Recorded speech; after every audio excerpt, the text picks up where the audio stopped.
Hello, welcome again. We are solving GATE 2024 XC solid model paper. Question number 82 is a beam of rectangular cross section as shown in the figure is made of two perfectly bonded layers of different materials and equal thickness.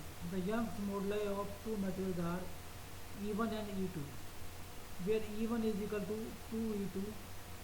The beam is subjected to pure bending if T is equal to 1 mm. The distance of neutral plane from the top surface of the beam is dash in mm rounded up to 2 decimal places. So as beam is made of two metal having moduli E1 and E2 and thickness T and T, so we have to convert this section into equivalent section of the beam. So equivalent section of the beam is this dimension is m into m.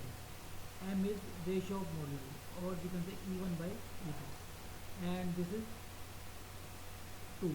So this, as this dimension is L, so this dimension will become 2L, and this is in terms of E2, so this will remain M. Okay, so we have converted 1 into 2. Okay, so now the center of this section will be the neutral axis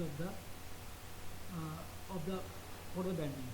So finding the center from the top, so it will be 2 into L into T is area, and its center is T by 2 from top, plus L into T into distance of center is T plus T by 2 divided by L into T plus L into T plus L into 12 into T.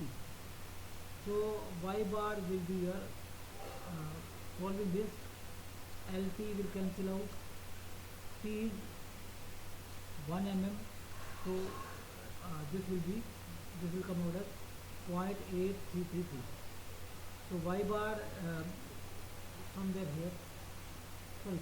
here, because it is 1, so 0.83 will be somewhere here, and it is the position of neutral axis because it is the case of pure bending. So in case of pure bending, centered axis is neutral axis. So answer is 0.8333.